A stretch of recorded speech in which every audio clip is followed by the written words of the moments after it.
자, 언론중재법이 문체부 소위로 통과가 됐습니다. 언론중재법. 네. 언론중재법 조중동 봄날은 이제 갔다고 봐도 될 것 같습니다. 근데 조금 아쉬운 부분은 있어요. 우리 최강욱 의원께서 발의하신 내용이 통과가 되면 좋겠는데 상당히 이제 그 내용이 일부가 이제 조정이 되고 이렇게 됐습니다만은 한번 들여다볼까요? 가짜뉴스에 대한 손해배상 언론중재법 문체위 소위를 통과를 했는데요. 가짜뉴스에 대해서 어떻게 할 것인가?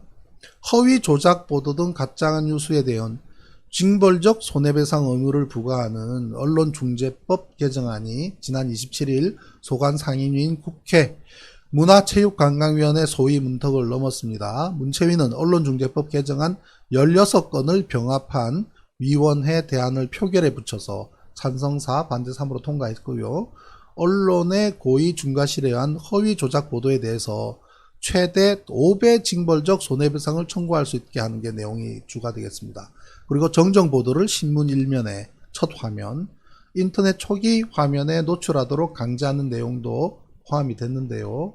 그 내용을 이제 살펴보게 되면은 지난 2월 달에 미디어 언론 상생 TF가 만들었을 때에 그 당시에 징벌적 손해배상 규모가 손해액의 최대 3배였던 것이 7월 달에 이번에 소위에 대안에서는 5배까지, 최대 5배까지 늘었고요.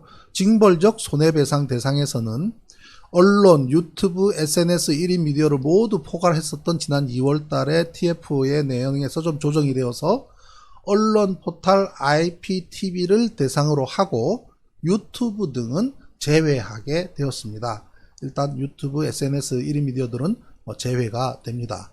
그리고 정정 보도의 위치도 지난 2월에는 동일 지면에 원래 기사 2분의 1 이상의 크기로 하라고 했던 부분을 신문의 일면, 방송 프로그램 시작 시 인터넷 신문 홈페이지 초기 화면에 게재하는 거로 내용이 조정이 되었습니다.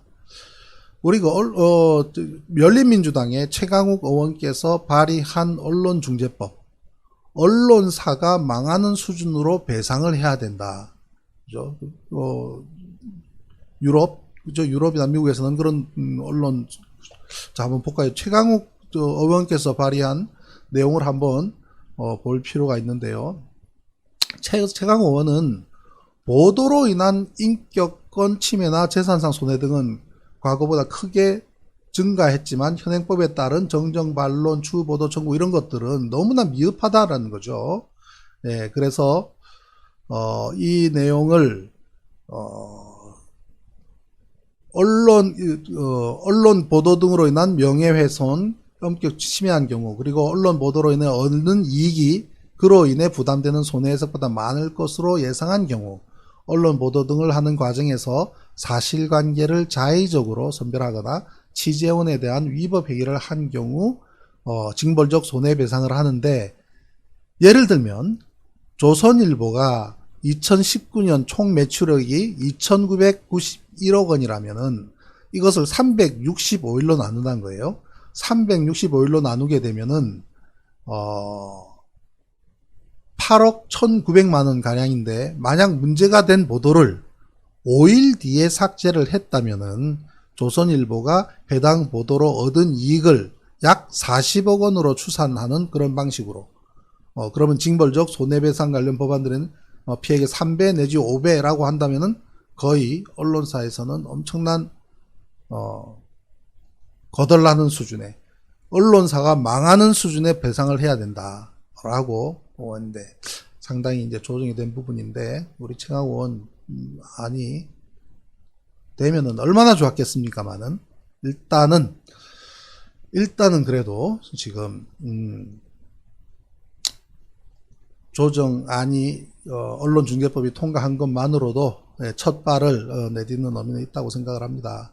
예, 그래서 일단 개정안 주요 내용을 보게 되면은 언론 보도 피해자 손해배상 3배 이상 5배 이하의 손해배상 청구를 하는 것, 그 다음에 손해액 산정이 어려운 경우 피해 정도 등을 종합해서 5천만 원 이상 1억 원 이하 범위에서 손해액을 결정을 하고, 그 다음에 또 민주당 박강원 의원 대표 발의한 내용 중에는 정정보도는 신문 일면, 방송 프로그램 도입부, 인터넷 홈페이지 초기 화면. 예. 그래서 언론중재위원회 관련해서는 언론중재위를 문화체육부 산하언론위원회로 변경하고 언론보도 등 친회사항 조사, 구제 업무 등을 추가를 하는 그렇게 이제 주요 내용이 개정이 되었습니다.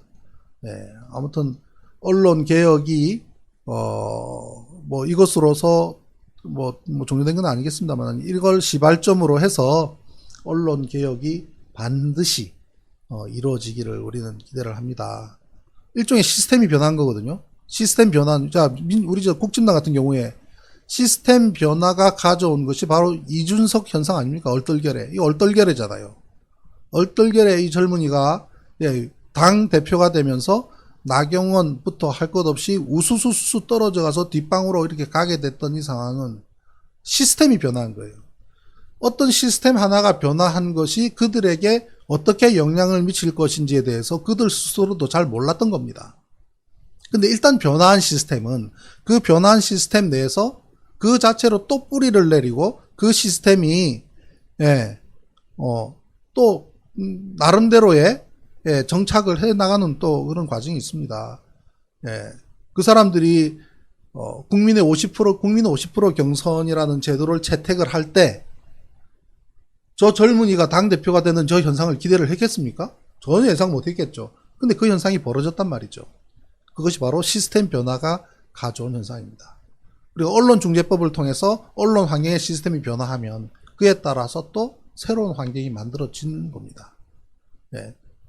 국진당에서 이준석 현상이 나타나니까 딱 요런 꼴이 나오지 않습니까? 바로 이준석에 대해서 무시에 들어간 윤석두가 국진당 접수하러 그냥 샥 들어갔는데 저거는 이제 패착이죠. 과연 국진당 후보가 될 수 있을지 나중에 한번 두고 보십시다. 준석이가 바보가 아니면 윤석열을 버글버글 끓여 먹고 지져 먹고 그리고 밟고 갈 가능성이 매우 크다고 저는 생각을 합니다. 우리 옛날에 서울역 앞에 기억나십니까? 이 고가도로 3일 고가도로 기억나십니까? 지금은 싹 없어졌죠. 근데 그 옛날에 3일 고가도로가 있었습니다. 그 시스템에 올라타면 어떻게 됩니까? 청계천까지 갑니다. 청계천까지. 그게 이제 시스템입니다. 근데 그거 싹 없어지니까 그때 한번 도로 잘못 타서 거기 올라갔다 그러면 저기 청계천까지 가야 되는 거예요. 지금 국진당 같은 경우는 이준석 현상 위에 올라타서 저기까지 가야 되는 겁니다. 그들이 성공할지 성공하지 못할지는 뭐 크게 기대할 바 아니지만 어떤 결과가 나타나든 지금보다는 훨씬 나은 결과로 마무리가 될 것이다. 그리고 저 동네를 갈기갈기 쪼가리 내는데 아주 혁혁한 공을 이준석이 만들어낼 것이라고 저는 예측을 합니다. 그리고 저 사람들의 최대 적이 뭡니까? 저는 이거라고 봅니다. 저 사람들의 최대의 적은 시간입니다. 그죠? 시간이죠. 시간이 흘러가는 것이 그들 국진당의 펀더멘탈 그 기본의 뿌리가 무너져 내리는 것은 시간이 가져오는 겁니다.